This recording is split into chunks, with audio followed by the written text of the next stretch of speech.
to the Bleeding Burgundy podcast, a Washington football podcast by fans for fans.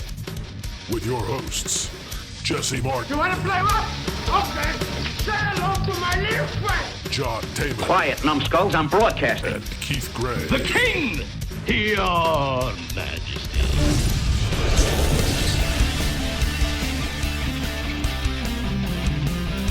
And now here's your host, John Taman. Hello, everyone, and welcome once again to a spellbinding episode of the Bleeding Burgundy podcast, here on the mellower side of the World Wide Web. I am your host for the day, John Taman, and I am pleased to announce our new direction for the show in 2022 by kicking it off with a real treat for you today. My charming co-host Jesse is going to share with us his Grammy's recipe for old-time peanut brittle, and then Big Burly Keith is going to tell us how to finally get rid of those pesky stains in your bathtub. But first, let's talk a little football. Gentlemen, welcome to the show. Oh, what's going on, guys? That's enough mellow for me today. What's going on, man? We got all kinds of shit to talk about today. I like your hat, Keith. That's fucking awesome. Put it down there where people can see it. There you go. There you go. Yeah, there we go. I like the logo too. Oh yeah, man. It's my new dope commander's hat. The commies are coming. The commies are coming. Only you would say something stupid like that. Look, at the end of the day, you can break down any name you want, but at least we're not the foreskins. Okay. It's a stupid name. The commies. We could have a sickle and a hammer on our helmet. I still don't think that's going to be the name. The Soviet flag had 3 stars on it, right? Wasn't that the clue that we got today? Yeah. You, sir, would be 100% incorrect if you think that that's not the name, but that's okay. That's for another day. If it is, it's whatever. Stupid. It's dumb. I mean, Redskins is kind of a damn name. No, That's like my least favorite name of all of them. I don't care. I hated that one the least. I mean the most. I'm sorry, the most. Listen, I hated Red Tails the most. That one's awful too. Armada was terrible. I wouldn't mind the Sentinels. I got it. I'll tell you what. Well, the Sentinels were the replacements. You know, that was Keanu Reeves' team. So no, we can't do that. But considering how badly this front office or whoever it is that stages everything fucks everything up, I would almost guarantee you that it'll be Red Tails, because they'll think it's a great tribute, which it is, and they'll think it's to a fine historic reference, which it is, but they're not going to take into account that everybody can call you the Tails, and we're going to have to sit there in the stands and go Tails, go Tails, Red Tails, the Red Tails. You got your go ass. Red Tails. No, what they need is somebody in their room that is an asshole, or somebody like me who thinks about things in the terms of an asshole and can sit there and say, well, here's how I can fuck with that name. And then they can scratch it off the list. You know, let me just be real clear here. Commanders is not my favorite name, but it's not Red Wolves. I think that this bullshit about the Timberwolves having something to do with it. Look, you people were very specific with your wolf. Timber wolves are a certain genus of wolf. And I mean, you can't just say, okay, well, that covers all wolves, because it doesn't. That's bullshit. Well, is it Arkansas that has the Red Wolf? No, they're the Razorbacks. Or there's some Arkansas State.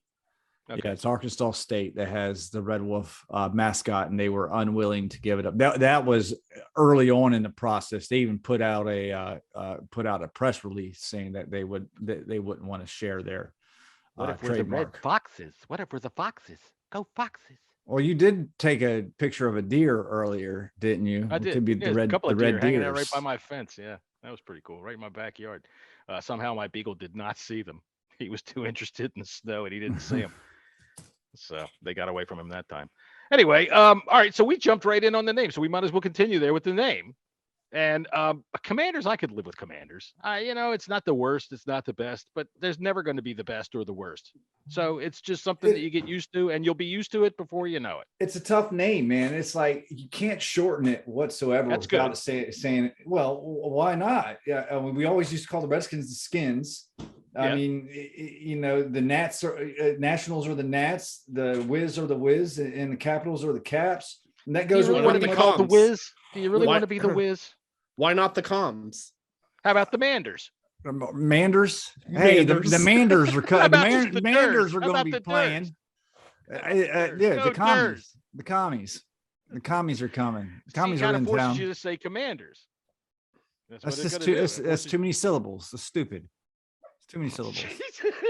It's too many ways I can. Too many ways I can fuck up saying that name on this podcast. It's too many characters that you're going to have to write in Twitter, and that's why I promise you, Jesse going to take away everything. from your fucking tweets. I do. I hate everything. Jesse hates everything. Go Manders. Well, admirals you cannot shorten into anything unless you could just call them the ads. The addies. Stupid. Fucking stupid that would be. And then you could always have freaking Ricardo Montalban. These are probably, you guys are too young for this shit, but to have him from the Wrath of Khan saying Admiral. So right before kickoff, that would be all right. So in the president's brief, it stated that they did look into Red Wolves, but of course had the trademark issues. I don't believe it one bit. I believe what they did is they just went ahead and pulled the Band-Aid, decided that is not the name that they're going to choose. I can guarantee you on all those phone calls that Jason Wright made, and the name was a discussion, a part of that. Each and every person said, just tell us that, if it's going to be Red Wolves or not, so everyone can move on. I think it was the right move on his end because it was a social media phenomenon, but at the end of the day, and a lot of people just did not choose to pay attention, Dan Snyder gets the choice. It's not Jason Wright. Dan Snyder's choosing that name. Let me tell you something. Stadium railing collapses. People fall to a lawsuit. Holy shit. Drop the name. Hurry up. And if people think that Dan Snyder cares about the fans. No, he doesn't. But he let a bunch of them fall out of the stadium the other day. Well, at least it wasn't us. Hey, quit your bitching. There's no sewage falling on you, is there? Listen, well, I guess it was a bunch of Eagle fans. Listen, as a fan ambassador, let me go ahead and clear that madness up too. So that railing was actually for yeah, we know what it was for. What was it for? It was for handicap access. Yeah, okay. I didn't know if people knew that or not.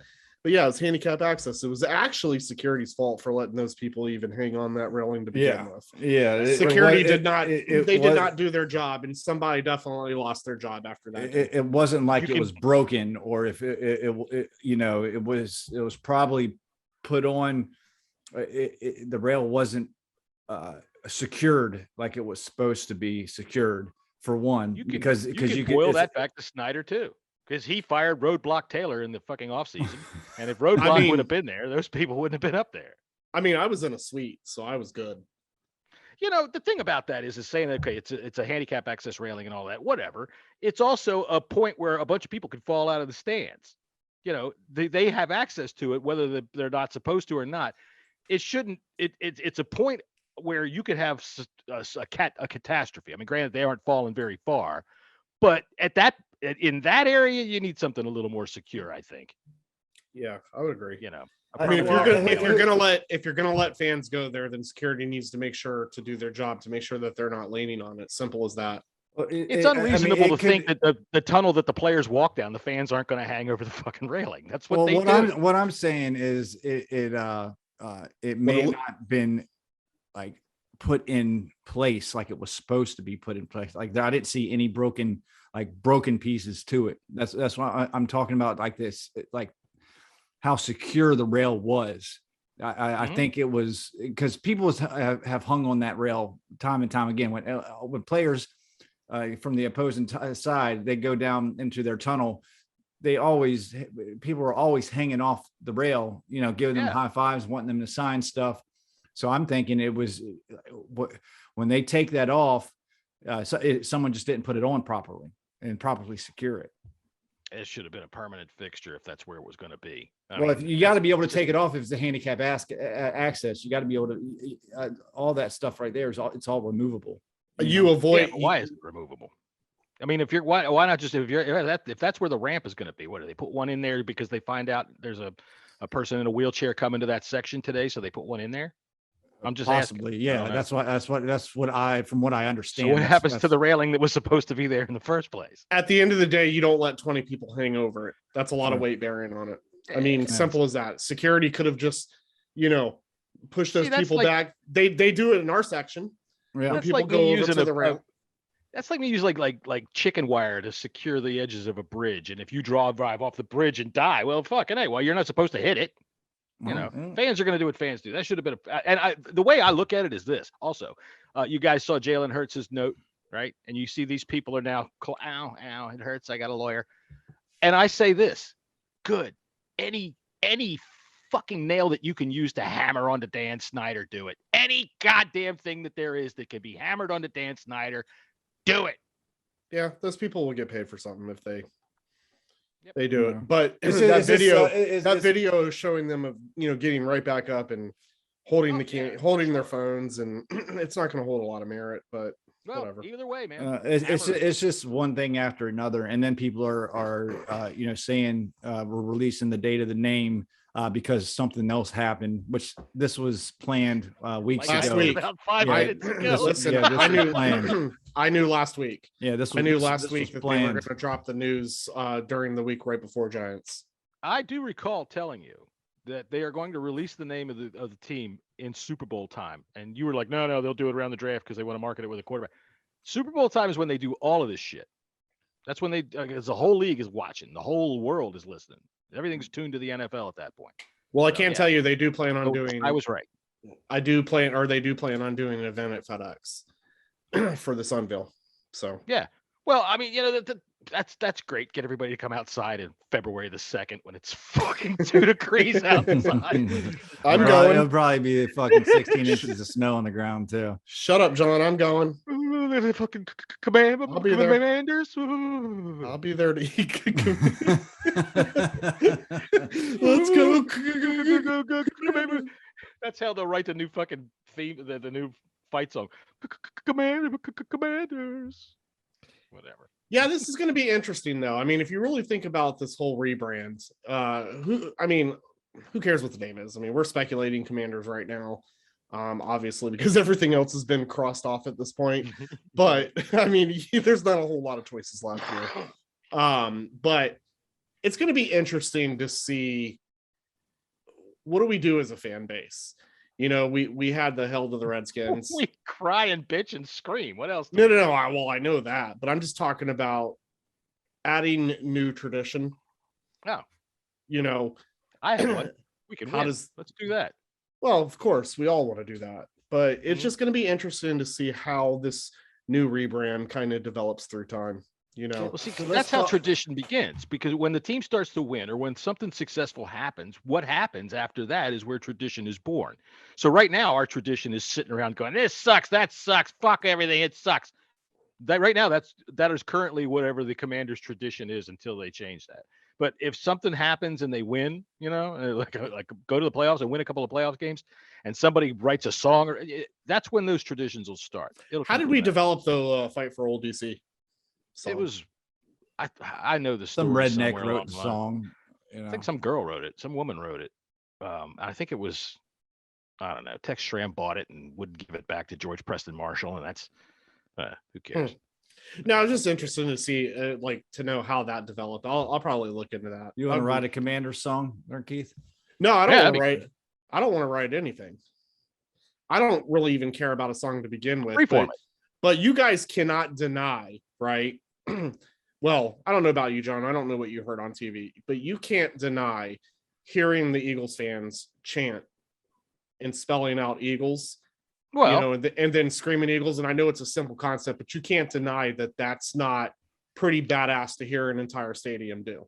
Anything that you can get an entire stadium to do at the same time sounds pretty badass. That's why I said that's but why if I it's was tradition. But if it's tradition, and obviously that's their chant. That's their tradition. Them being able to spell Eagles is no mean feat. Most of us been able to do it since we were 6. So, congratulations. I know, John. I'm just saying in general. That's everywhere. I agree. I picked that only because not only did we hear that, unfortunately, at FedEx, but I've heard it pretty much for 20 years since I've been with my wife. Sure. And I'm not gonna deny the fact that shit does sound pretty badass, and it's something as simple as just spelling it out and screaming Eagles. But again, when you have 70,000 fans doing it in one spot, it's crazy. That's when it's good.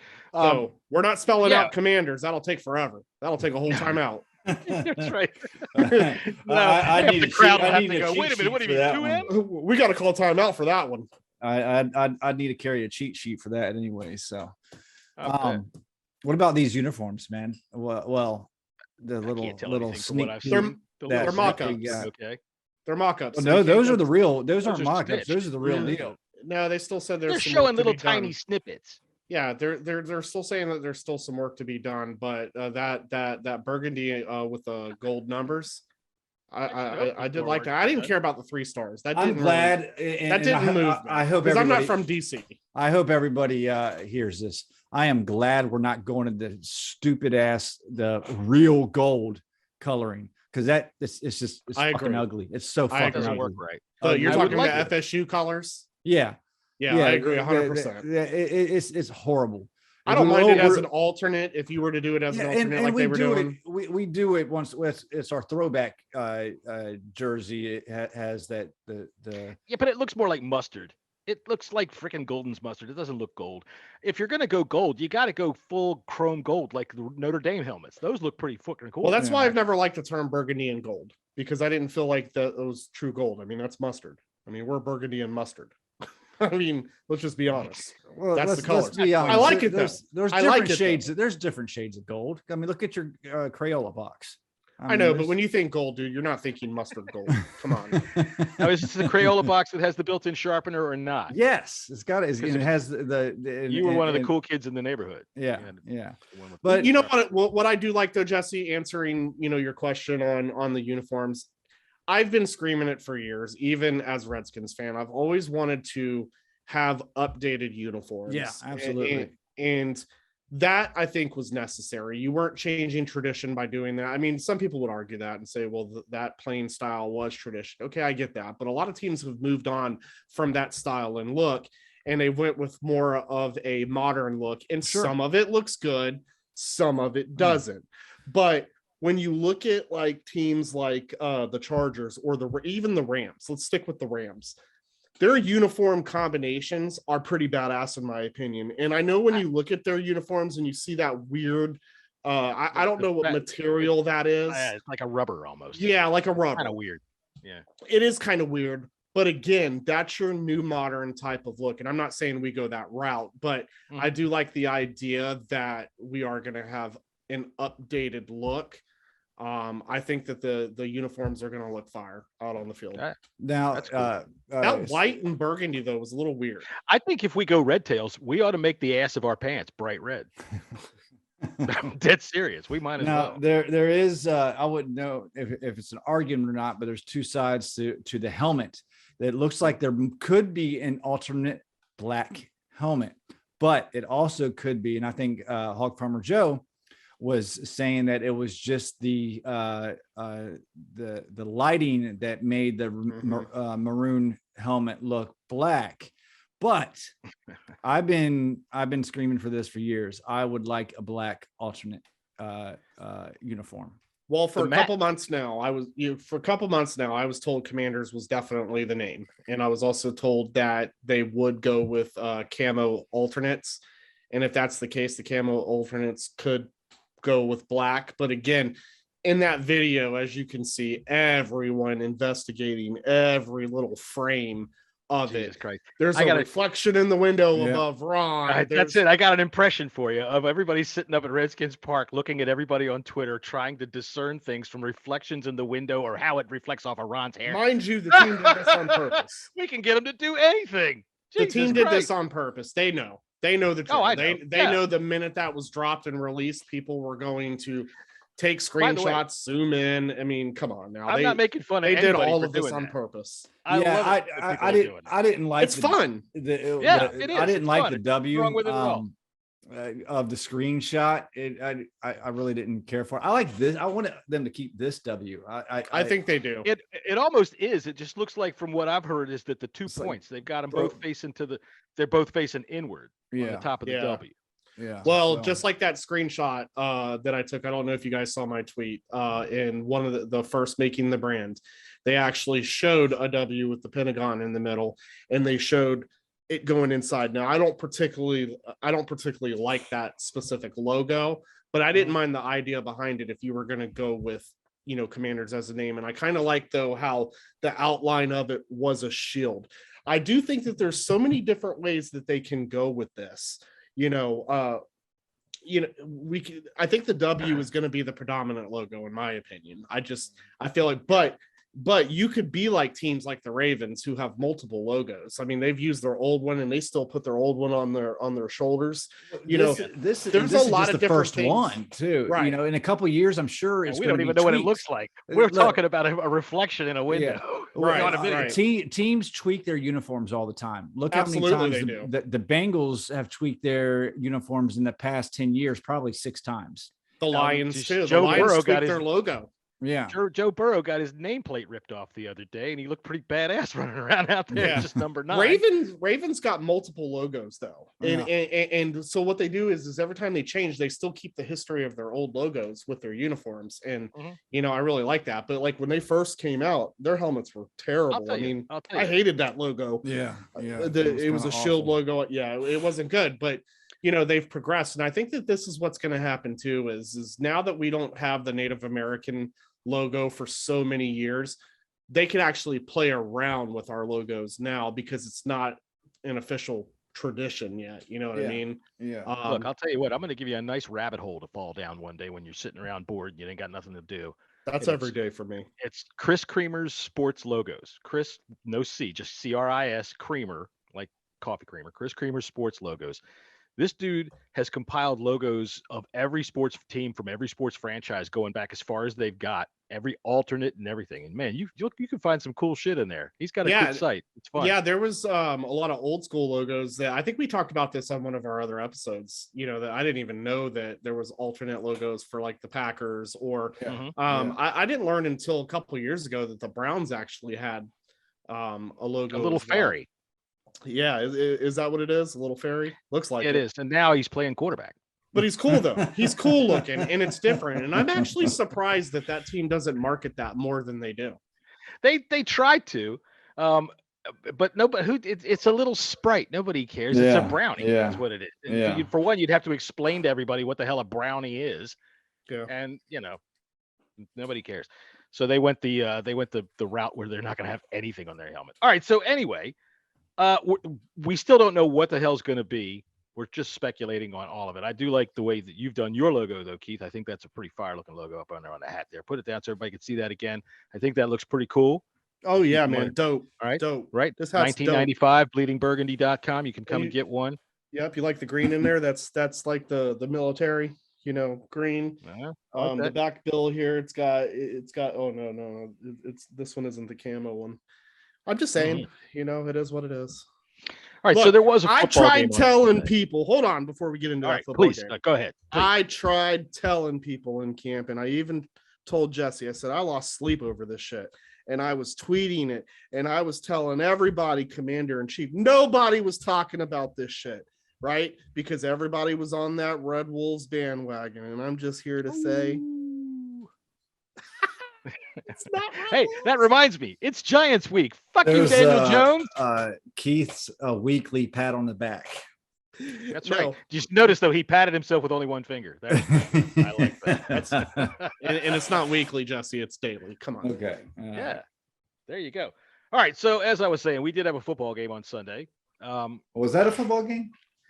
It was somewhat of a football game. Like the first half was a football game. Yeah. Agreed.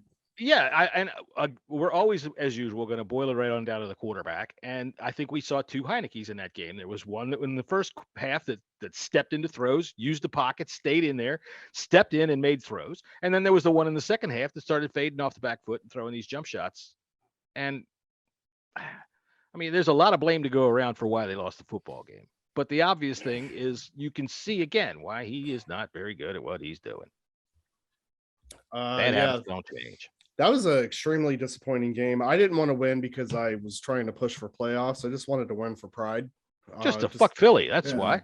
Pretty much. I mean, one, half their fans were in our stadium. 2. Hell yeah. You got a 5-hour ride home with 2 of them. I'm sitting, right. That's what I mean. And so, having to listen to that, bullshit the whole game, I would have liked to have walked out of there at least with a win.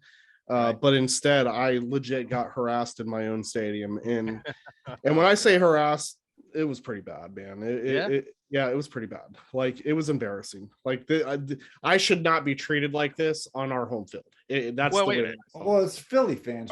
Were people being unreasonable? I mean, when I say it was out of good nature, it was not good-natured fun. It was just being assholes. It was not good-natured fun. It was being assholes.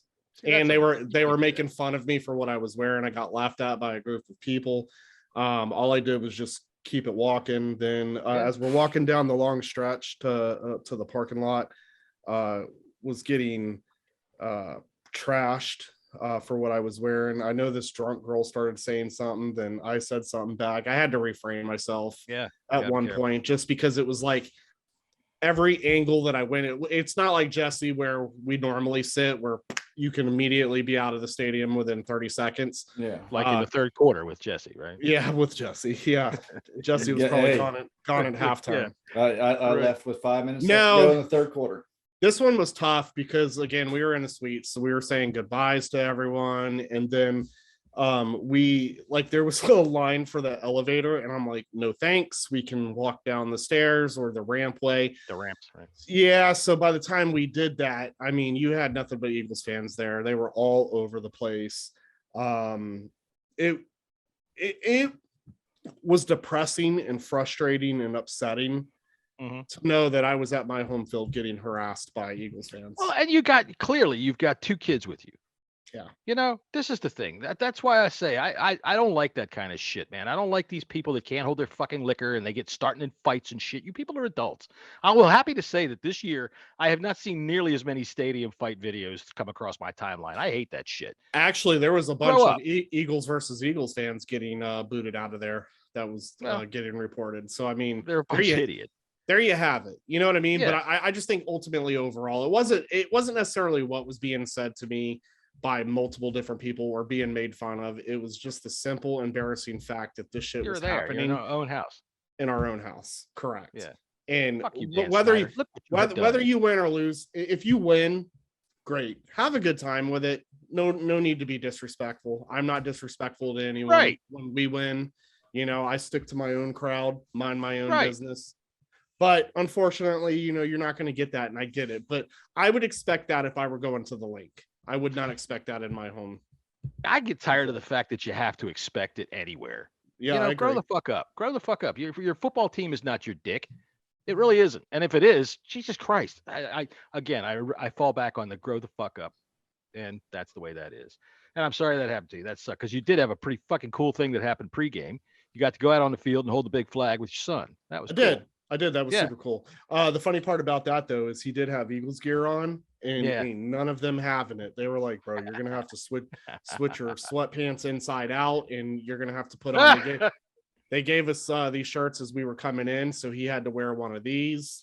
And, you know, he didn't care because he was excited about the experience. We didn't know that they were going to let them do that. But, yeah, no, good. You know, like I said, ultimately, overall, it was a good time. You know, at the game. I'm just interested to hear Jesse's take, because for me, I feel like I saw a game differently being way up there. And I can tell you, I would not ever want to sit in suites again. And it was kind of wasted too, because it would have been nicer if it was like super cold where Jesse's freezing his ass off.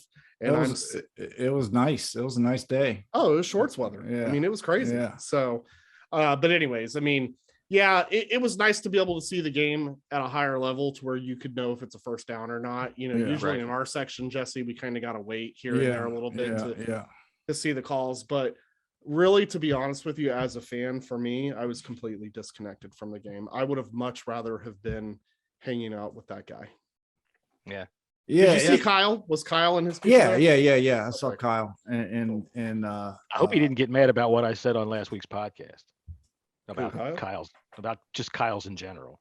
Oh, yeah, the game was, listen, I don't think first off, I'm going to say this. I want the team to win no matter what. I don't care for 16-1 or 1-16. I want to see them win. I could, and as a fan, You should too. You don't fucking root for them to lose. And I'm calling Sean out right now because he wants them to lose. Fuck that. It's from Florida. Sean from Florida. Sean, I know who that is. Yeah. And I will I think that's bullshit. I think it's fakeness, and it really pisses me off. You want your team to lose, but there's a difference between wanting them to win and knowing if they're going to win or not, or and not even, when we were up 10-0, did I think we were going to win this game whatsoever. I knew we were going to lose this game. 10-0. Jesse's like, oh, fuck this, I'm out of here. God damn it. But besides, now that I got that out, in the first half they played, it was very competitive. They were playing good football on both sides of the ball. But in the second half, you saw the deficiencies with players being out is the main one. And the quarterback play, going back to his normal. Okay. When you see Taylor Heineke play good, that's not his normal. Okay. Nope. We all need to realize that that's not normal. He's Taylor good for Heineke. It in spurts. He was good for it in a half, but then he went back right back to it. And I'm sure everybody listening to us right now is going, oh, it was the defense. And I got a lot of problems with the defense, but you can't ignore Heineke's inability in the second half to move the team. Yeah. And you can't ignore the fact that our line, we have David Mayo starting at middle linebacker. You can't ignore the fact that we have injuries all over the field, that Landon Collins is not playing, that William Jackson III isn't playing. You can't ignore the fact that we don't have any defensive ends worth a shit playing. That all that shit adds up. Okay. And you can't expect a team to win. No, you're down at the bottom of the barrel. David Mayo was so far behind on so many pass coverages and chasing guys so far. But I had to look it up. Do you know what his nickname was in college? The White John Bostic. I don't know why he's even here. Jesus Christ.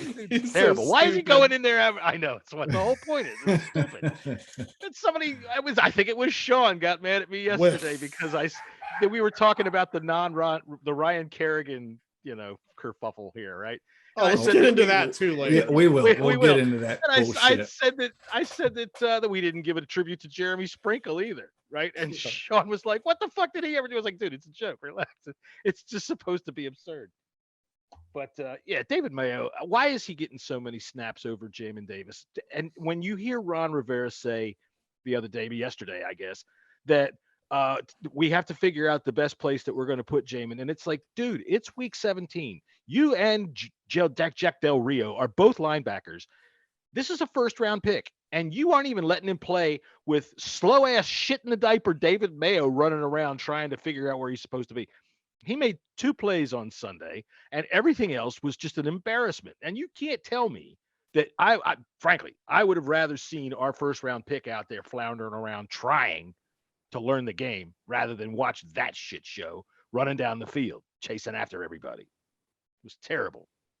Yeah, it was. I think they're trying to find Jamin's place, and I think they're realizing that they overdrafted. They found him. It's the bench. They decided to put him on it and leave him there. And the fact of the matter is, it's going to take some time for him to be a good linebacker. Shit happens sometimes. I'm not necessarily worried about Jamin Davis. I think he's got a decent future. I think he's got a decent future if he's got the right coach. Look, I don't even know, why don't you have him playing? All right. If you're going to put David Mayo out there who can't do it, he can't do it. He's the White John Bostic. He can't fucking do it. And you're going to let him run around and be as bad as he was. Why don't you just say, okay, Jamin, get in there and do your John Bostic. Just get in there and do your best. I don't know what do you lose? I don't know if Davis has been at the facility all last week and the week before because of the incident. You know, I can't tell people how to live their life, but Brett Favre played on the night that his dad died and threw 3 touchdowns. That's true, but I don't know if he saw. That's some heroic shit too. I'll never forget that game. You know, from what I understand, that accident was seen out of a nightmare. From that unfortunate girl that passed away, and the Shazer Everett. So maybe they were trying to hold him back. He wasn't there. I don't know. All I know is this. Unfeeling, but 3 weeks. All I know is this. We have issues. We have issues all over the place. Number one, quarterback, and two, Keith's trying to what do you got there? What is that? Trying to steal the show here and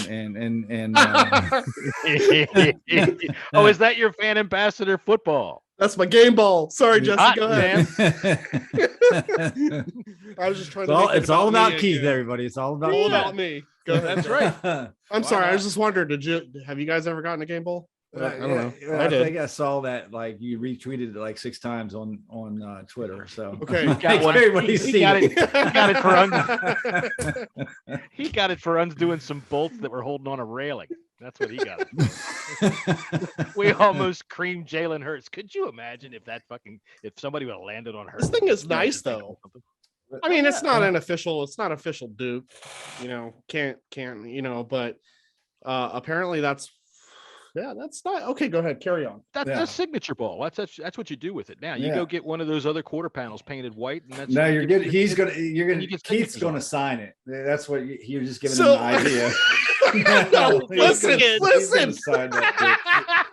Hold on, sign it for his own kid. Here you go. Hold on. My wife even says if you sign that and put it in a case, I'm gonna punch you right in your face. You would deserve it too. Well, I said, I didn't think about signing it, but maybe I will now. But I'm definitely putting this bad boy in a case. But hell yeah, man. Look, you take that to the game and you get signatures put on it. That's what that's for. Oh no, I'm not doing that. I don't want their you have to go buy. You have to go. This is money, boy. This is a game ball. This was given to me by Joe. Imagine if it's a game ball that's signed by Garrett Gilbert. No. Oh, well, speaking of that, real quick story. So they did do a giveaways in the suite, right? Like, by the way, I want to talk about your giveaway too here, Jesse. I need to know about this, but hold on one second. So they come in with a John Allen ball, right? And so they use the will on the phone, and whoever got it. And so there was a couple that they got a Terry McLaurin as well. So some people got some cool shit, is my point. But there was one ball they pulled out. It was number 14. Does anybody know who number 14 is on the team? Because they couldn't even tell me who signed that football. Wait, I saw there was a 14 there the other day. It was it's Corn. Corn Elder. Corn Elder. Yeah, Corn Elder. Corn Elder. No, they didn't even know Corn who Elder's it was. sign ball. Could you imagine they went down to Corn Elder's locker and he was like, "You want me to do what?" What? But you could see the embarrassment because no one all we could read was 14, but nobody knew who 14 was. And Corn Elder. I think he was like 37 last week too. He was great. Well, the person who won it, they were like, "Thanks." It was just weird. It was weird. So Jesse, tell us about you wearing. I was a little jealous. What happened? You got a little note on your seat, or was it that scratch off card? No, it was. I got an email from Paul, season ticket members to go. He's my the rep. He said, at the game, when you get there, come to one of our pop-ups. We got a couple little giveaways, and I went up. I was like, "Hey, Paul." He was like, "Hey, Jesse, here, I got something for you." And he pulled out a gold bag. I got a John Allen signed speed helmet, little mini helmet. Nice. Well, that's right. It wasn't McLaurin. It was John Allen. Yeah, cool. John Allen. And then I got a cup, and then a quick charger. You got an athletic cup. That's fucking cool. Whose was that? I think it was Tamara Hemingway's. It was huge. They gave you Tupperware bowls. And then one of them little battery chargers, like portable. Oh yeah, those are good. With Washington's name on it. So no, that's really cool though, man. I was happy to see that. It looked like, you had Hog Farmer KJ and a guy that we know, Jalen is his name. I believe. Yeah. They got to kick some field goals. I don't know what he actually won. He won a bunch of shit. He won all kinds of gift cards, Elder. And then he gets a game of his choice to for 20 people for a suite to a game of his choice. Oh, that's really cool. Yeah, that's really cool. No, you know what? Listen, a lot of people have bailed on this team, don't like what's going on, in the off season. Basically says that the team doesn't give a shit about their fans. I take just the team that gave you a corn elder signed football. Look, listen. Hey, your logo. Oh man, my hat's falling apart. Oh no, you gotta go get it sewed up. Typical Dan Snyder shit. Look at that. Look. Wait, I know. It's the railing, right? It's looking just like FedEx right it's now. the impression of the railing. My hat fell apart. All right, whatever.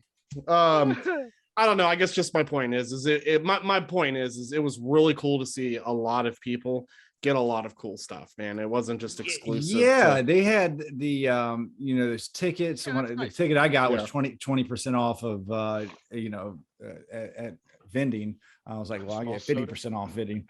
So I just threw my ticket away. But people got to spin the wheel and they got shirts. I thought for a fan appreciation game, I thought they did a good job. Yeah, I think so too. And it was definitely. But they didn't recognize Ryan Kerrigan. Okay, yeah, let's get in that real quick. Yeah, let's get into that. Let's get into that because I think that the people that are whining that he didn't recognize Ryan Kerrigan are being completely unreasonable. What the fuck's the matter think it's with you? fucking The guy ridiculous is that there you're whining about it in the first place. He'll get his day. He'll get his day. He'll go in the Ring of Fame, but he ain't getting it while he's wearing the Eagles uniform, and we're trying to freaking win a game against him. Yeah, it's so ridiculous, and whoever damn Snyder is on there, I mean, he's all right. Well, you like him, John, because you hate Dan Snyder too. Well, I mean, people have a lot of opinions because all he does is suck on the tit of the media, because this everything is media driven. All right, sure. The shit this Kerrigan situation was media driven. Exactly. Sure. That's what I'm saying. Sure. Exactly. This is all no one said a damn thing about it on Sunday. Shit. No one cared about it. Nobody at the stadium gave anybody two with shits any about reason it. realizes that you shouldn't do that. When I was staged for the flag, and we were down there for 45 minutes before we could even go on to the field. So of course, Eagles players were coming in and out. And Kerrigan came out with a couple of other guys. And he happened to look in our direction, and there's 40 of us. Sure. He just had this blank glare, and it was almost like game face. I don't even think it was game face. I really feel like for him, it was he really looked uncomfortable. He really looked like this was not something that he was going to have fun doing. For one, he probably knew he wasn't even going to be playing much, if at all. I don't even know if he got any snaps in that game. I never saw him out there. But he got a lot of love from the players, and the fans that were there during the pregame. So I think people, again, the media, JP and Pete Haley, they were the one that fueled this fire, and they're the ones that fuel all the fires. Oh, 100%, which is why I've always went against them every single time.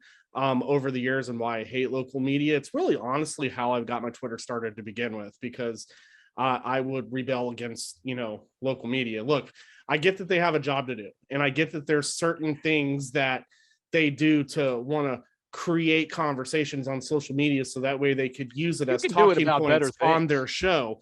But the constant negativity come from them. Yet these assholes are invited to a game, every single game. They're on field. JP is in the end zone. JP is all positive Washington football when he's out there on the field, but then he'll hop on Twitter and say something completely the opposite of how he acts when he's on the field. And it just proves to me that this guy is nothing but a fence rider whatsoever. He's a dipshit. Absolutely. Yeah, he's a fucking and there dipshit. have been significant people, and I will say this right now. What fuels my fire is when I have significant people from the team who will actually slide into my DM and thank me for the shit that I say to JP, because they can't do it. They can't do it. They want to. Trust me, they want to, but they also understand that he has a job to do.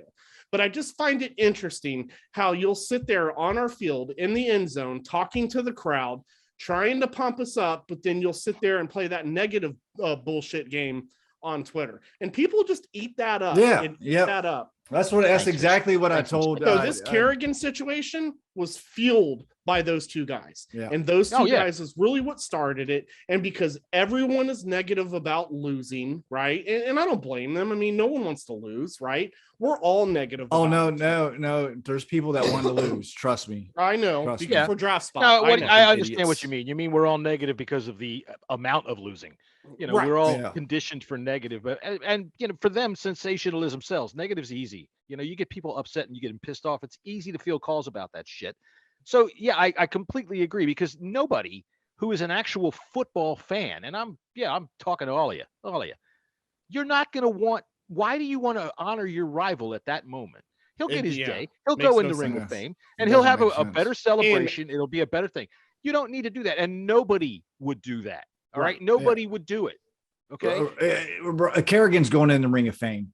Sure. Playing and he'll have a good day, and he'll be known as a Redskin. No, he should. He's definitely going in the Ring of Fame. He should, but that's debatable too. I mean, I don't think it is. Snyder likes him. He is technically. Yeah, I mean, I guess the sack leader, even though he's not the sack leader, but by record standards, he is.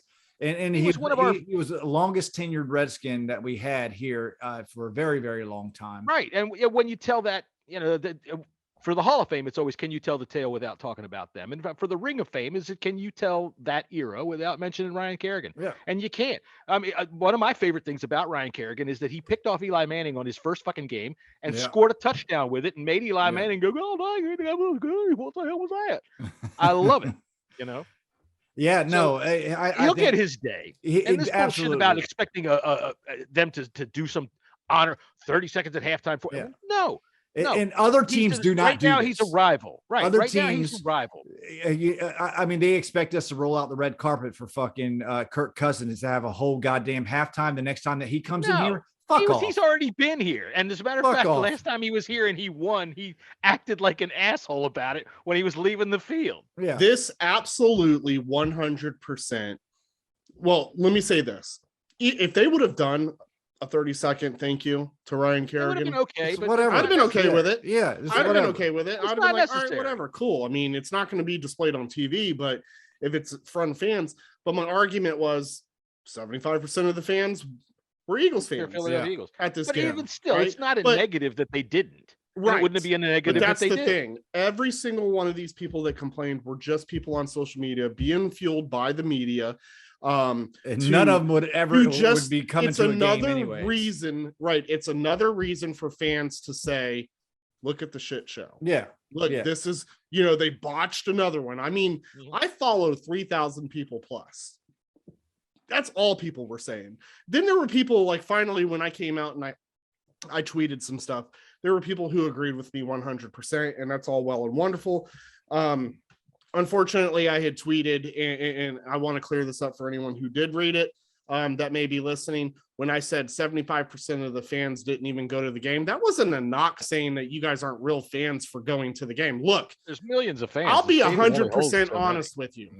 Chances are, if I did not have the ability to bring my family to a game, if I was not involved the way that I have been involved, I could go on record and say, chances are, I probably would not have gone to that game. There was nothing really in it for me. I woke up with a wild hair up my ass and decided to go. And you decided to go, yeah, right? And here's the thing. You had an operation last week, and apparently they got the wrong end of you, because a wild hair up your ass can really get infected. That's not good. But my point is like, so I'm not attacking fans for saying you're crappy fans for not going to the game. I don't care about none of that. I never did that. It's like, why do you care? You weren't there. Right. I was there. That was my whole entire point was, why are you complaining about something that you wouldn't have seen anyways? Yeah. So because you just want the idea of it to happen. Right. They like to be offended on somebody's behalf. Look, that's why all the whole name. They would have done this. I don't care what anyone says. If they would have done this 30 seconds or 20 seconds, I don't care how long. If they would have done a thank you, it would have been, oh, that's great. Put a video out in front of all the Eagles fans at the stadium, thanking a guy who plays for the division rival. That's exactly what would have happened. To see no one said that because it didn't happen that way. So it's still an opportunity for people to take a shit on something that they claim that they love, but yet they're so mad. And like, I get it because I was there and still am. I'm not happy that we lose, but I'm also not going to sit on social media and shit on this team for every single exactly. That's my point. That's my point. Especially some made up bullshit like that. Yeah. Ambassador, hog farmer, it doesn't matter. Take away all of that. And I would still hold about putting David Mayo out on the field and not their first round pick line. That circles around to people like Dan Snyder. You in the media, they go hand in hand because every time the media says something, he sucks on he hangs on the fucking tit. You try to find, they're trying to find things to bitch and complain 100%. They're trying to, and it's not like it's hard to find real shit to bitch about. And I guarantee there's so much other shit to bitch about, except for stuff like that, because you're grasping at fucking straws here, and then you're getting the whole goddamn fan base riled up when there's zero, because other fucking teams do not do this. Right. They don't do this. Every one of us fans who have been to FedEx know that FedEx is not a great place. Okay. No, we know that. It's a fucking dump. There's who said it was a dump the other day? Merrill Reese wouldn't come down here and do a radio broadcast because he says it's a dump. I'm not going to go down and call a Philadelphia Eagles football game. It's an absolute dump down there. I don't want to sit in that crap. We know that the report. We know that is a cluster in itself. We know all these things. What's making this worse again is because the team is not producing wins on the field. And it's interesting because when we went through that 4-game win streak, not a single damn person cared about Dan Snyder. Not a single damn person cared about FedEx. Not a single damn person said anything. Everyone was on we could make the playoffs.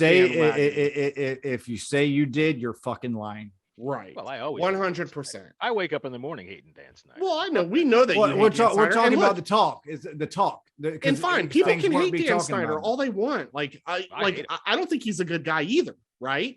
But at the end of the day, he does not affect me. And I know people say, but he's destroying the team. Look, I pay for entertainment.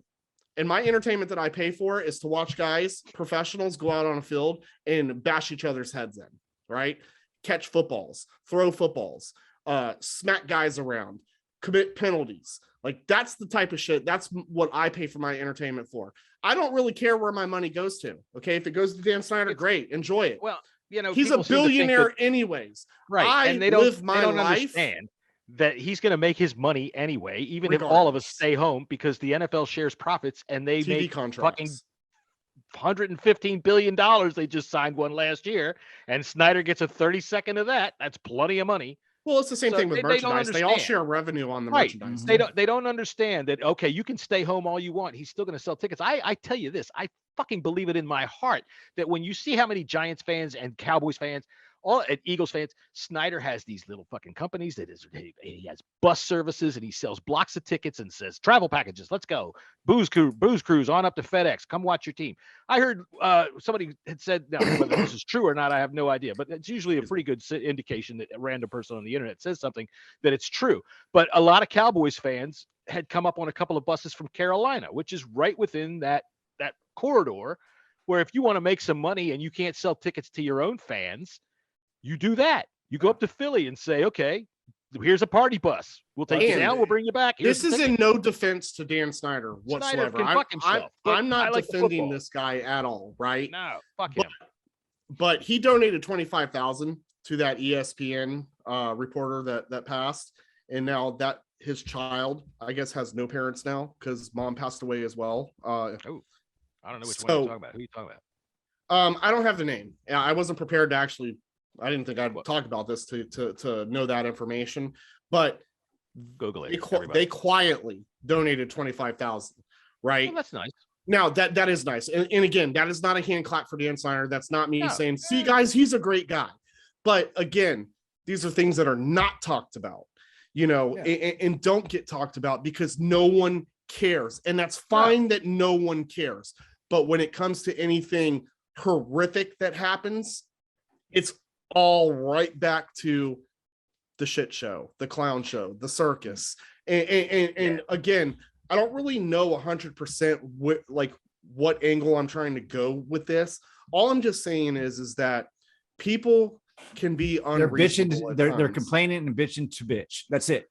That's it. Correct. Social media in a nutshell. Yeah. No, 100%. But it's social media in a nutshell. People bitch to bitch just to hear themselves bitch, so people can say, "Oh, that bitch was correct. You are a correct bitch. Way to go. I agree." So just to go back on the record, I would never tell a fan that they're shitty for not going to a game. Right. I would never do that. First of all, this is the first year that I've been a season ticket holder. I only went the year prior. I went to one game, two, maybe. I can't remember. The year before that, I don't even think I went to a game. And then the year after that, I was going to away games. Right. I wasn't even going to FedEx. So it doesn't make me any less of a fan because I did that. And it doesn't make people less of a fan because they did not go to a game that honestly really. Yeah, there was implications there, but it was such a far stretch. So my point of that tweet, though, was more of, and I'm defending my tweet like I'm somebody special, but my point was... You've been doing it for 10 minutes. Might as well finish it. My point is people bitch to bitch. And even me, the troll, the guy who, loves to stir the pot, it could be enough is enough. And I've been lucky enough to see a different side of this organization that I've never had to see before.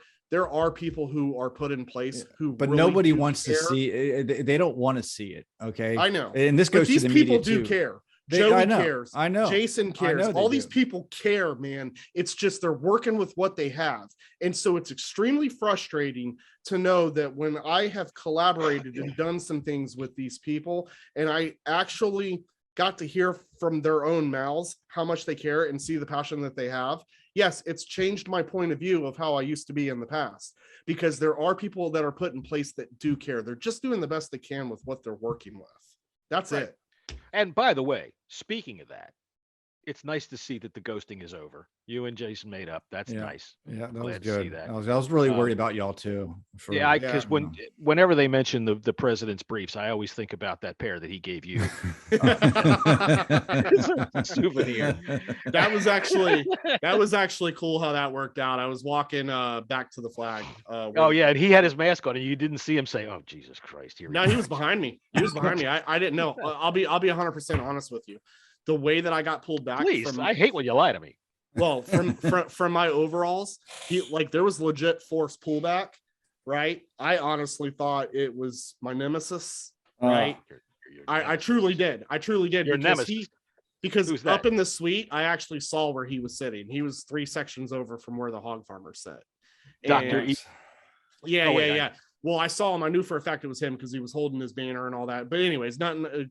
I actually thought that it was him. So when I got pulled back and I happened to turn around, it was Jason. And he, of course, gave me a big, nice, strong hug. And he's like, nice manly hug. Nice manly hug.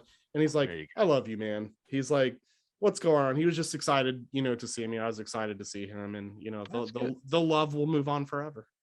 That's good. And then you can explain it to your kids while they're probably very confused at the moment. Mommy? Yeah. Why is there 2 daddies in the house? Who's the man kissing daddy? Just kidding, Jason. If you listen to this, which I doubt you will, don't listen to John. He's full of it. Oh, please, Jason, listen to me. And I'm telling you something else. I'll show you a good time. Keith, he'll cheap you out. He'll take you to Burger King. Steak on me, buddy. No, it's just it was really cool to see him. I mean, he was a happy dude. Look, he's got a lot of stuff that's on his shoulders right now, obviously, with this whole name thing. He knows what's about to come in a month. Let me help him just for a second. If you really want to help the team, take Jack Del Rio out in the woods and shoot him. Because I'm about tired of seeing this guy on the sidelines. Well, I mean, you don't shoot him, but that's what you do with an old dog. And that's what he is right now. He's an old dog. He doesn't have anything fresh going on. And I get it, injuries, blah, blah, blah, blah, blah, blah, blah.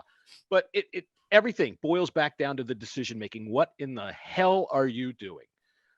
In May, we hear Landon Collins should be playing this hybrid linebacker. Landon Collins says, I don't want to play a hybrid linebacker. So Jack Del Rio doesn't force him to play the hybrid linebacker. He doesn't play the adult. He doesn't do the coach thing and say, no, this is where you're best. This is where you're going to play.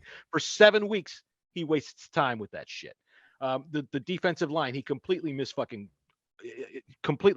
it. He's letting these guys go out there and freelance when he should be putting the foot down after a couple of weeks and saying, okay, this isn't working. This will work. All right. He puts David Mayo out on the goddamn field to run around and look like a fool. And our first round draft choice is sitting on the sidelines for the whole game for the last 3 weeks practically. And we get to hear about how, we're trying to figure out his place. Well, you can't figure out his place if he ain't fucking playing. All right. Yeah. So Jack Del Rio, I've had it up here with you. I really have. I don't give a shit. I'd rather see somebody new in here, somebody young with some fresh ideas on how to put some pressure on a quarterback and use the talent that we have available to us. And God damn it, disguise something, for Christ's sakes. Does he not know that there's a fucking earpiece in the goddamn quarterback's helmet that doesn't turn off until there's 15 seconds to go? And the quarterback steps out of the goddamn huddle with 25 seconds to go and looks at the defense, and the guy up, the offensive coordinator, goes, oh, okay, well, here's what you can do. Call this play and it'll be perfect. We don't change anything. We disguise nothing. We don't do anything interesting on defense at all. So I'm tired of him. And yeah, injuries here, injuries there, sure. But you got a first round draft choice sitting on your sidelines. This is your supposed playmaking linebacker that you need to get. How else is he going to play without experience? You want to evaluate, but you aren't going to play him. You put David fucking Mayo, the white John Bostic, out there. I'm gonna go to the opposite side of the ball, and all this hate that I'm seeing for Scott, this unwarranted hate I'm seeing for Scott Turner is I think ridiculous. It is. It's a bit silly. It's short-sighted is what it is. I'll go as far as to say it, within the next 5 to 7 years, he's going to be a head coach. He's going to be one of those guys that everybody's going to bitch about, saying we let him walk out the door, just like we did with McVay and LaFleur and Shanahan. He is going to be a head coach because the kid is smart. He draws up good plays. He just needs the players to be able to make those plays. One thing we know for sure. He can get better. I'll say that. This is a couple of years into play. How many times are we going to run the same screenplays? And how many times are we going to get our screenplays blown up? He's never seen a draw play, apparently. We don't know how to delay the handoff. One thing we know for sure. Will be Ron Rivera's 3rd year. This is a crucial draft for him. Count. Huh? It's almost his 4th year, according to the math that we've learned this year on the show. What? Go ahead. Please ahead. Continue. I mean, I had a really non-interesting point to make, and now I forgot. Well, how do you get those stains out of the 3rd year? This is people already right now, and of course it's social media. People are stupid. We get it. People are already kind of not high on Ron. They're using the stats 7 out of 10 losing seasons. I think I even saw a stat where they compared Ron with Jay Gruden, where they were at their first 2 years. I believe it's I'd take Ron Rivera 100 times out of 100 times. 100%. But I don't think Ron will definitely be on the hot seat. And I think that this draft is going to be his most important draft with his tenure it's his here. Quarterback draft. I still don't think he'll be fired after the 3rd year. No, he's getting 5 years. He's getting 5 years. He has to. Years. If you give Jay Gruden 5 years, you got to at least give Ron Rivera 4. I don't want Ron going anywhere. He's done too much good for rebuilding that locker room. Yeah, agreed. Rebuilding the front office. They love playing for him. Yeah, and it shows. They are out of it, and even when they were getting pummeled by the Cowboys, to the very last play, those players were trying. They were out. They were trying against the Eagles too. And I mean, they're undermanned. And this is the thing. Yeah. we've had so many injuries that we have gotten down to so far deep on the depth chart. By the way, Sadiq Charles actually played a pretty good game the other day, which is a good surprise. It's about damn time. But we're down to the fourth and third strings all across the line in many spots. All right. Charles Leno's out there busting his ass, but he's about the only one that's been so steady. Eric Flowers was out the other day.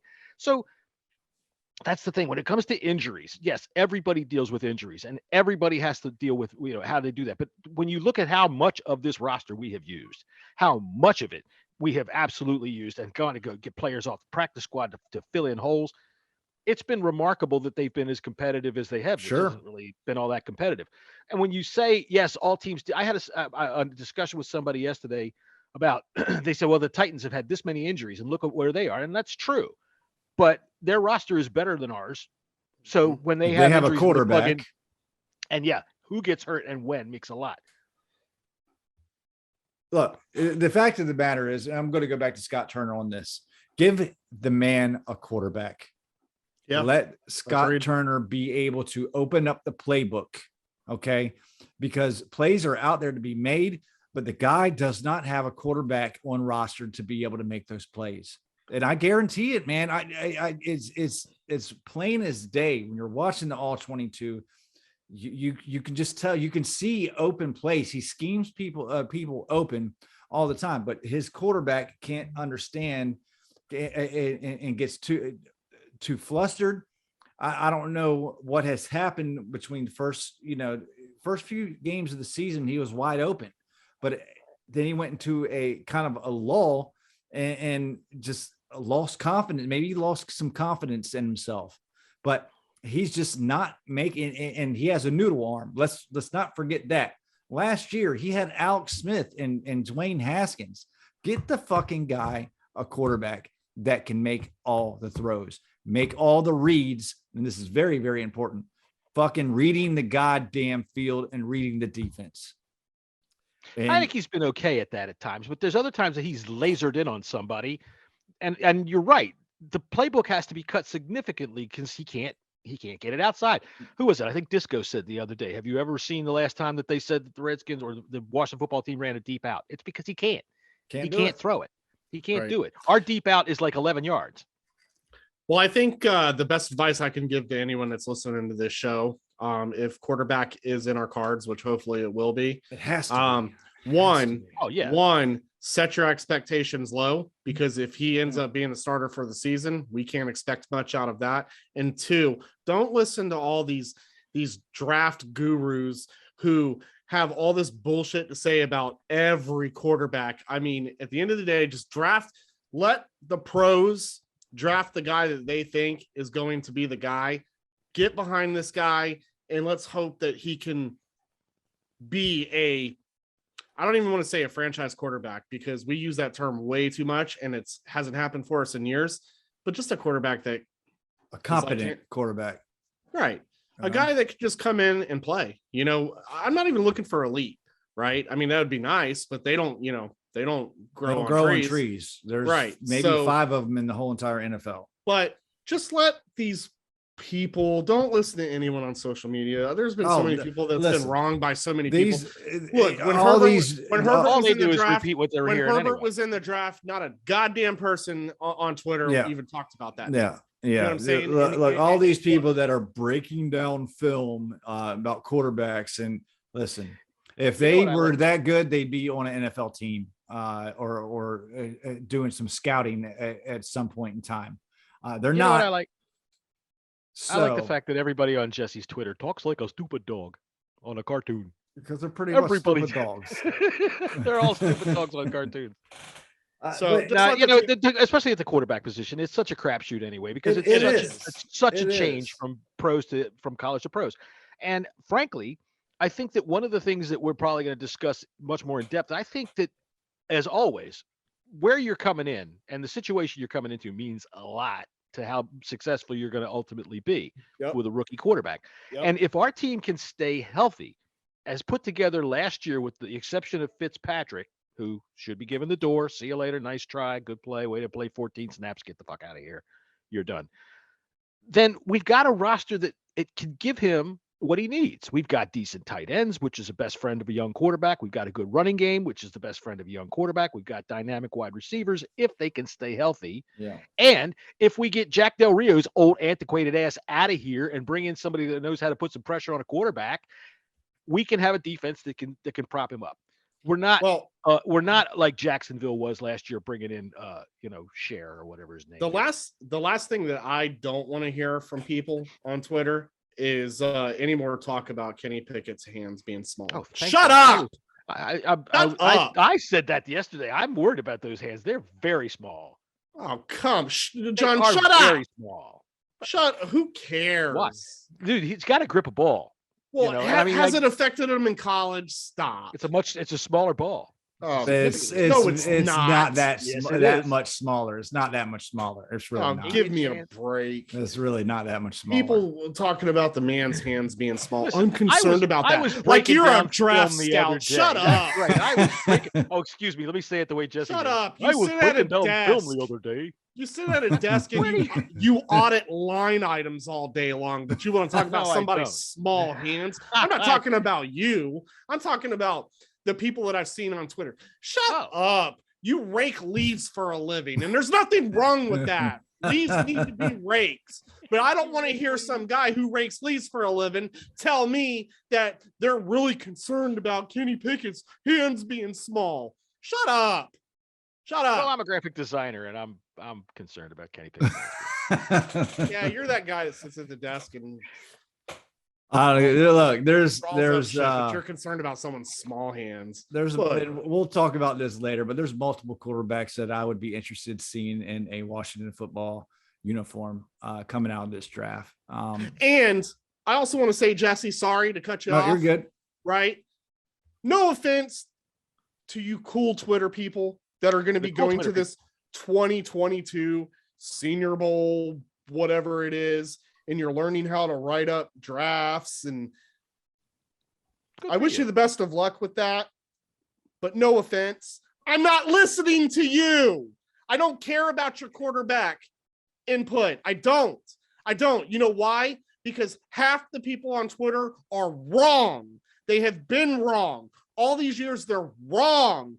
No one ever gets these guys who even the professionals, even McShay and Kuiper are wrong so much. It's such a volatile thing. So I think that we're probably in a good position to make our draft choice this year for a quarterback, and I hope that that's the direction that we go. I don't want to do any other reclamations. We're going to be a top, and for you people that are doing these draft things on Twitter that Jesse or that Keith is not going to read, if you want Keith's attention, put up a picture of your supper. He'll definitely have a comment about that. I'll trash it just like your takes on the quarterback. We're going to have a top 15 pick. We're going to have plenty of opportunity to draft a quarterback. I don't think that's in question. And I will get behind any quarterback that Ron and company drafts because those are the professionals. Okay. Yep. I agree. Yeah. And anything can happen, And I'm not going to say that they're right for their pick just because they're professionals. I mean, there's been plenty of professionals that have been wrong. Yeah. But at the end of the day, those are the people that I'm going to trust over reading some dumbass link about someone talking about Kenny Pickett's hands being small. Shut up. Let's go, Commanders. Oh, God. Let's go. I'm not ready to vomit yet. So what else we got on the docket? What do we all I guess we have to give game balls and goat balls for Sunday afternoon. Okay. All right. I guess we do. Yeah, I suppose. This show's been all over the fucking road. We can end it now and it would be just fine. I'd like to give a game ball to myself. He's going to give his game ball to himself. That's right. I'm going to give the game ball to myself because I am super awesome. I'm really cool. I was going to tweet out to everybody that you fell and you fucked the flag up because they can't see it on TV. I was like, that's kind of a dick move with him, with his son. Though I was really seriously starting to tweet that out. A dick move, Jesse. Oh my God, Keith just busted his ass. My poor kid. He was so worried because the flag was all twisted up. I saw that. No, I saw that y'all were fucking like twisting with the flag at the end. Yeah, because what happened was there was a couple people that did not show up for the staging part of it or the rehearsal that we did. When they grabbed, they wanted me in the front of the line, which I thought was super cool. But Because you got the Ronald McDonald suit on. I want you to lead the parade out the gate.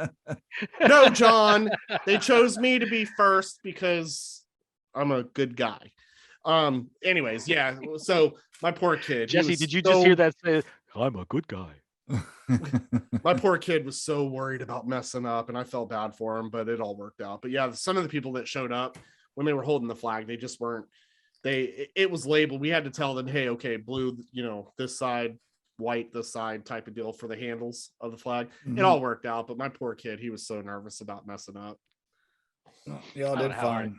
But yeah, he did fine. Tell him I did good. A lot better than KJ with that fucking shankopotamus. Yo, and what was funny is he was booting some pretty high, like, type kicks out in the parking lot when red zone first opened. I'm like, oh, okay, he's gonna get this, bro. They all shanked him. I mean, of course Jalen kicks a 15-yard field goal and wins. I mean, but no, KJ, you embarrassed the hog farmers, buddy.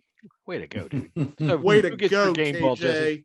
I'm gonna go Jarrett Patterson. I think got his first touchdown. Got his first touchdown. He had a good game, and it was nice to see, because to be honest with you, I was disappointed in what I saw from Jarrett Patterson earlier in the season. There was a lot of talk about him, but now that he got some extended time, I thought he played very well on Sunday. I thought he did. He started to find those gaps and turn them into holes. And he started to be able to. It's like in the lanes. They couldn't see him because he's so damn small. He would just hide behind offensive linemen and just scoot past and find those holes. Tell you what, too, I like this Jonathan Williams. I mean, he's nothing special, but the dude comes in and does positive things. They need to learn how to hold on to the fucking football. That's it. All of our running backs hold that ball with one hand, even going through traffic. I'm watching Patterson with his other hand up like this. And it's like, dude, you are in the middle of the line. All right. You got defensive tackles and linebackers all around you. Cover that thing, put two hands on it. All right. So my game ball, I'm going to give it to Joey Sly, because I can't remember the last time I saw a 55-yard field goal kick. One of the bar kickers. Yeah. Fucking A, Joey Sly. And great. I'll give a shout out to the new punter of the week. I don't know who he was, but he punted one good punt, and he didn't screw up his holds. So good job.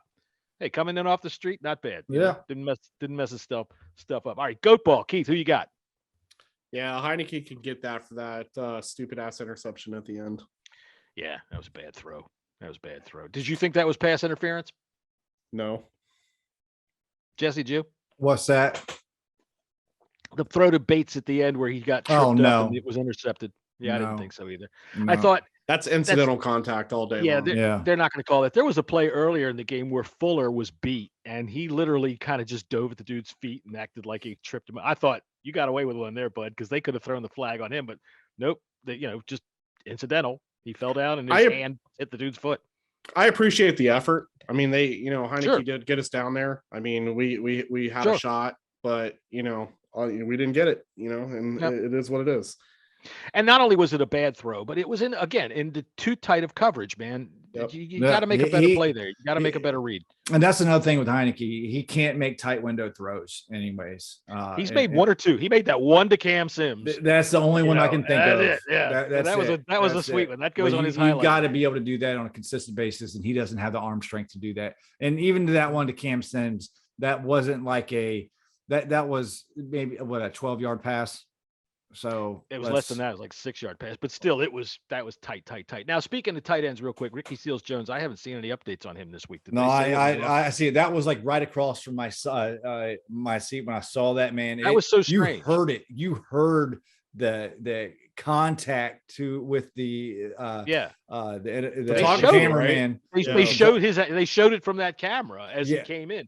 It hit him right here. So in my suite, I was right above that. So I couldn't even see. I didn't even obviously we knew that they, hit the wall, there. But I haven't heard any updates. See anything.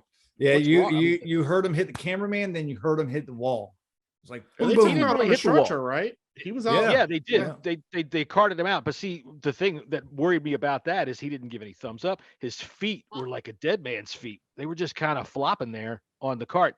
And the way he fell, it's one of those weird things. And I'm not a NASCAR fan, but like, what's his name that drove into the wall? Dale Earnhardt, right? It didn't look like much, but it fucking killed him. Yeah. You know, sometimes it doesn't look like much. And so I haven't heard any updates on Seals Jones, but that doesn't mean that there hasn't been. I was just curious if you guys did, because that was rough, you know, to see him get carted off that way and to see how the feet, he was either very relaxed or they just, you know, because they were just kind of flopping there. I didn't like that. Cameraman got his 5 minutes of fame because after he popped up, he was out there waving to the crowd like, I'm good. Well, Seals I'd have done this. I'd have done the same thing. I'll have to Google that up right after that. All right. So who's your goat ball, Jesse? I'm gonna go Taylor Heineke. So 2 for Taylor. I guess, you know, he just wasn't that good. He wasn't. He needs to be better. I'm going quarterback to win. Yeah. All right. So 2 goat balls for Taylor Heineke, and I'm giving mine to Jack Del Rio because you old motherfucker. Why is our first round draft pick on the sidelines? And I mean, if he's emotionally distraught, why is he even there? Why'd you dress him? All right. If you're going to dress him, play him. Okay. Play him. I have a feeling that even if he is emotionally distraught, if you put him in the game, he's going to concentrate on the game, probably do him some good, you know, but at the very least, man, David Mayo embarrassed himself out there. And I just don't understand why it is that Del Rio lets the players dictate what's going to happen, and for why he doesn't step up and say, okay, you get in the game, you go do this and find out whether he can or not, because otherwise you're responsible for a hell of a bust at the wrong time. We couldn't take a bust at that point, but you look like you picked one right now. So he gets my goat ball, and I hope that this is the last game I see him coaching for the Washington football team coming up. And yeah, you people that are out there are going to go, well, it's not going to be the Washington football team on February 2nd. I don't want to see him in town anymore. All right. I don't want to see him in town. Commanders. Right. Yeah, whatever. I don't want to see him as a defensive coordinator of the Commanders. So there's my goat ball. And I think that should about do it. We got anything else we got to line up that? Let me see what our let me see here. We're already going to get yelled at for it being too long. Are we? All right. Well, then that happens to me all the time anyway. Scott will be honest. He never yells at us for being too long. And I'll happen to know. He yells at us about talking about the Jets for, you know, too long. We didn't do that. Although seriously though, shout out to Scott, man. He's been he's oh yeah. He's ride or die with us since day one. Oh, yeah. And to be quite honest, I know that he likes to give me shit. Him and I used to go back and forth over the years. I don't do it so much with him now. I just let him give me shit just because it's funny. But big shout out to him, man. He's one of our biggest listeners. He always interacts with us.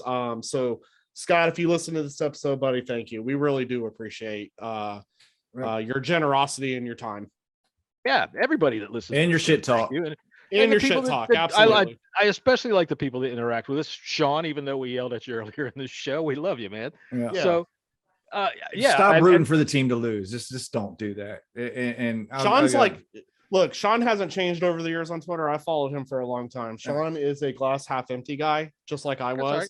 So I can't fault him for it. I get it. But at the end of the day, we play to win this game. Yeah. Right. I think going to trying to play for draft position, I just think tanking kills the integrity of the game. Yeah. And that's why I don't like I don't think anybody actually does it.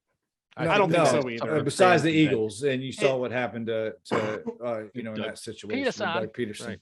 You know, I never ever I would probably lose respect. Have you ever seen the Green Berets? The John Wayne movie, The Green Berets. Have you ever seen The Green Berets? No one watches that, John. John Wayne, for God's sakes. There's a character there named Peterson, and Peterson ends up in a freaking bungee trap, all stuck up on stakes. And that's what happened to Peterson. Sounds like, you ever watch The Wonderful Life? It's a Wonderful Life. But a John Wayne movie? Come on. What did you do when you were a kid? Jesus fucking Christ. Didn't you ever watch any movies when you were a kid? Played with Lincoln Logs, man. Yeah, I did. I had Lincoln Logs when I went out and did cool stuff like edit that out. You're gonna put a teaser. This show's out of control right now. All right, Jesse, say your thing, and we'll see you all on Friday when we'll talk about fucking the Giants. Hold on. You can catch me at KG Skins 26. Please DM Jesse with all of your complaints about this show. He'll be more than happy to field your problems. My DMs are closed at Jesse's 24. I'm at Bang Radio Hour. My DMs are always open. However, if I don't like what you have to say, you will be told to fuck off, and I will not answer you again. Because that's what fuck off means. And I can't believe these people that don't understand that. After I say fuck off and they come back with another retort, fuck off means fuck off. Then fuck off. Hail to the commanders. To the commies.